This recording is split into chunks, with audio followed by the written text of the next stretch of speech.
بیوی میں جم نہیں رہا ہے، میاں بیوی کے مزاج نہیں مل رہے ہیں اور یہ سمجھ رہے ہیں کہ ہم دونوں ایک ساتھ نہیں رہ سکتے، تو اللہ تبارک و تعالیٰ نے بہت پیارا قانون دیا ہے، فَإِمْسَاكُمْ بِمَعْرُوفٍ أَوْ تَسْرِيحٌ بِإِحْسَانٍ، یا تو معروف کے ساتھ ان کو روک لو اور یا احسان کے ساتھ خوش اسلوبی اور خوش عنوانی کے ساتھ ان کو جانے دو۔ یہ دیکھو قاعدہ ہے، ایک قانون ہے، ایک قانون ہے یہ کہ اگر بن رہا ہے تو ٹھیک ہے بنا لو، اور اگر نہیں بن رہا ہے تو تسریح بِإِحْسَان۔ اس کو آج کل ایک مسئلہ بنا لیا گیا ہے، ایک مسئلہ بنا لیا گیا ہے، اتنا آسان مسئلہ تھا لیکن اس کو ایشو بنا لیا گیا ہے باقاعدہ۔ اگر جم نہیں رہی ہے تو خامخواہ اس رشتے کو کیوں کھینچا جائے؟ یہ کوئی معیوب بات ہے؟ طلاق دینا کوئی معیوب بات نہیں ہے، خلا کرانا کوئی معیوب بات نہیں۔ ارے یہ جب اللہ کا قانون ہے تو معیوب کیسے ہو سکتا ہے؟ اگر جم رہا ہے تو رکھیے، فَإِمْسَاكُمْ بِمَعْرُوفٍ، اور نہیں جم رہا تو چھوڑ دیجئے۔ رشتے کو گھسیٹا نہیں جاتا، کھینچا نہیں جاتا، اس لیے کہ رشتوں کی جو بنیاد ہوتی ہے اور خاص طور سے ازدواجی رشتے کی جو بنیاد ہوتی ہے وہ باہمی مفاہمت اور محبت کے اوپر قائم ہوتی ہے۔ اگر یہ محبت اور باہمی مفاہمت ختم ہو جائے تو رشتے کو گھسیٹنے کی اجازت نہیں ہے کہ زندگی تباہ ہو جائے۔ فَإِمْسَاكُمْ بِمَعْرُوفٍ أَوْ تَسْرِيحٌ بِإِحْسَان۔ آج دیکھیے مسئلہ کہیں ازدواجی زندگی کا خراب ہوتا ہے تو یہودیوں کی طرح اس مسئلے کو کورٹ کچہری تک لوگ لے جاتے ہیں۔ کو معلوم ہے یہ یہودیوں کا طریقہ ہے، منافقین کا طریقہ ہے۔ أَلَمْ تَرَ إِلَى الَّذِينَ يَزْعُمُونَ أَنَّهُمْ آمَنُوا بِمَا أُنزِلَ إِلَيْكَ وَمَا أُنزِلَ مِن قَبْلِكَ يُرِيدُونَ أَن يَتَحَاكَمُوا إِلَى الطَّاغُوتِ، کہ یہ منافق، یہ یہودی، یہ جن کا دعویٰ یہ ہے جو یہ کہتے ہیں کہ ہم قرآن پر بھی ایمان لائے، محمد صلی اللہ علیہ وسلم پر بھی ایمان لائے اور پچھلی کتابوں پر بھی ایمان لائے، تورات کے اوپر بھی ایمان لائے، یہ اپنے مقدموں کو اور اپنی باتوں کو طاغوت کے پاس لے جاتے ہیں۔ طاغوت کس کو کہتے ہیں؟ غیر اللہ کی حکومت اور اس کے اقتدار کو بولتے ہیں، وہاں لے جا کر کے پہنچتے ہیں۔ حیدرآباد ہو یا بہت سارے شہر ایسے ہیں جہاں طلاق کی شرحیں بہت زیادہ ہیں، ایک معمولی بات کے اوپر عورتیں یا عورت کے گھر والے عورت کو لے کر کے پولیس اسٹیشن پہنچ جاتے ہیں۔ یہ کیا ہے؟ یہ یریدون ان یتحاکموا الی الطاغوت۔ یہ نبی کریم صلی اللہ علیہ وسلم کا طریق نہیں ہے بالکل بھی، نہ یہ قرآن کا طریق ہے اور نہ یہ عمل صالح۔ عمل صالح بتایا گیا ہے کہ فَإِمْسَاكُمْ بِمَعْرُوفٍ أَوْ تَسْرِيحٌ بِإِحْسَانٍ، قانون بتا دیا گیا، قانون ہے یہ۔ اگر جم رہا ہے تو فَإِمْسَاكُمْ بِمَعْرُوفٍ، نہیں جم رہا ہے تَسْرِيحٌ بِإِحْسَانٍ، احسان کے ساتھ چھوڑ دیجئے، ایسا معاملہ ہے۔ تو من ذکرن او انسا، چاہے وہ مرد ہو یا عورت ہو، مرد کا تذکرہ اس وجہ سے کیا گیا کہ مرد کو یہ گناہ فضیلت حاصل ہے عورت کے اوپر۔ عورت طلاق نہیں دے سکتی، خلا کا مطالبہ کر سکتی ہے، لیکن مرد طلاق دے سکتا ہے، اور اللہ تبارک و تعالیٰ نے یہ قانون دیا ہے، خلا کا بھی اور طلاق کا بھی۔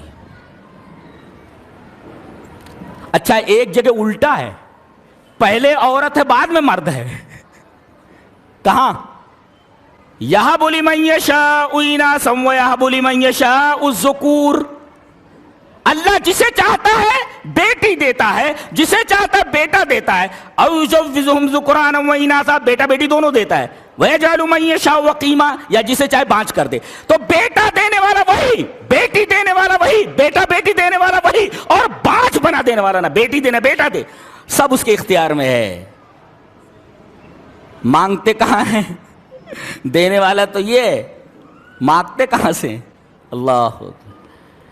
تو یہاں بیٹی پہلے ہے بیٹا بعد میں ہے، ایسا کیوں؟ ترتیب الٹی کیوں ہو گئی یہاں؟ ترتیب الٹی اس وجہ سے ہے کہ عرب کے لوگ بیٹیوں کی پیدائش کو باعث ننگوار سمجھتے تھے، وہ ایک شراب مانی جاتی تھی، جو شراب بولتے ہیں لوگ،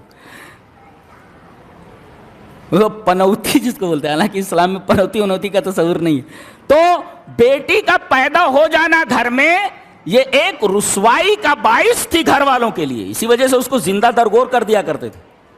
اللہ تبارک و تعالیٰ نے عورت کی عظمت کو بیان کرنے کے لیے اس کا تذکرہ پہلے کیا، وہ دیتا ہے بیٹی، بیٹی کا تذکرہ دینے کی جب بات آئی تو بیٹی کا تذکرہ پہلے کیا اور بیٹے کا تذکرہ بعد میں کیا۔ یہاں عورت کی اہمیت بتائی، کہتے ہیں اسلام میں عورت کی کوئی اہمیت ہی نہیں۔ اللہ تبارک و تعالیٰ نے اناث کا تذکرہ پہلے کر کے ذکور کا تذکرہ بعد میں کر کے یہ بتایا ہے کہ اللہ تبارک و تعالیٰ کے ہاں عورتوں کی بہت ہی زیادہ قدر و قیمت ہے، اور اسلامی احکام کے اندر دونوں کے دونوں برابر ہیں۔ من ذکرن او انسا، تو جو کوئی آدمی نیک عمل کرے،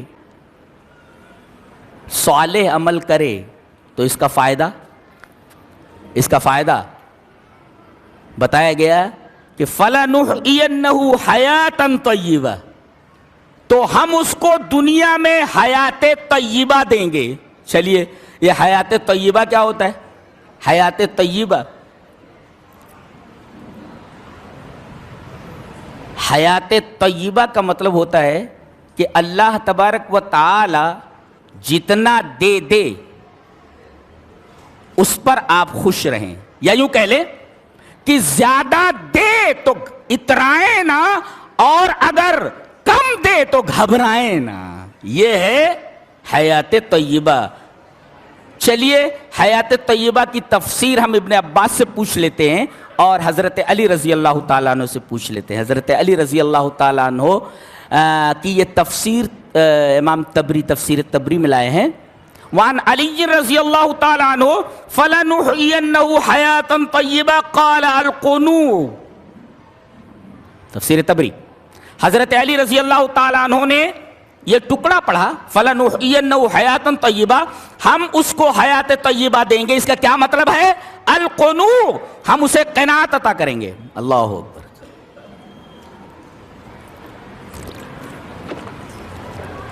قناعت کس کو بولتے ہیں؟ قناعت کس کو؟ پہلے قناعت کا مطلب سمجھنے سے پہلے قناعت کی اہمیت سمجھ لیں. امام مسلم رحمۃ اللہ علیہ مسلم شریف کے اندر ایک روایت لائے ہیں، چلیے پڑھ لیتے ہیں. وعن عبد الله بن عمرو بن العاص رضی اللہ تعالی عنہ ان رسول اللہ صلی اللہ علیہ وسلم قال قد افلح من اسلم ورزق کفافا وقنعه اللہ بما آتاه. رواہ مسلم فی کتاب الزکات. حضرت امام مسلم رحمہ اللہ اس حدیث کو ایسے کتاب الزکات کے اندر لائے. راوی حضرت عبداللہ بن عمرو بن العاص ہیں. وہ فرماتے ہیں کہ رسول اللہ صلی اللہ علیہ وسلم نے ارشاد فرمایا کہ 3 چیزیں جس آدمی کے اندر آ گئیں وہ کامیاب ہو گیا. قد افلح، وہ کامیاب ہو گیا. ایک بات بتاؤں، آج کسی ڈاکٹری پڑھنے والے بچے سے پوچھئے کہ اتنی محنت تم کیوں کر رہے ہو، کتنے گھنٹے پڑھتے ہو؟ بولے 24 گھنٹے میں 16 گھنٹے پڑھتا ہوں. کس لیے اتنی محنت کرتے ہو؟ کہا کہ I want to make my future brighter brightest. میں اپنے فیوچر کو برائٹ کرنا چاہ رہا، میں اپنا فیوچر بنانا چاہ رہا ہوں. ایک IAS کی تیاری کر رہا ہے بچہ، پوچھ رہا ہے کہ کتنی محنت کرتے ہو؟ بولے 24 گھنٹے میں 20 گھنٹہ پڑھتا ہوں یا 18 گھنٹے پڑھتا ہوں.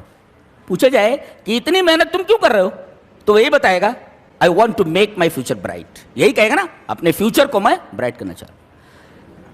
ایک دینی طالب علم سے پوچھئے جو مدرسے میں قرآن و حدیث کا علم حاصل کر رہا ہے، اس سے پوچھئے یہ تم جو علم پڑھ رہے ہو، محنت کر رہے ہو، اس کا مقصد کیا ہے؟ وہ بھی کہتا ہے I want to make my future bright. وہ بھی یہی بولتا ہے میں بھی اپنا فیوچر برائٹ کرنا چاہ رہا ہوں. دیکھو دونوں کا جواب ایک ہی ہے، دونوں محنت کر رہے ہیں اور دونوں کا جواب ایک ہی ہے. بتائیے کس کا جواب صحیح ہے زیادہ؟ ایک کا سوال دوسرے کا جواب، ایک کا سوال دوسرے کا جواب. دونوں نے جواب دیا اور دونوں کا جواب ایک ہی ہے.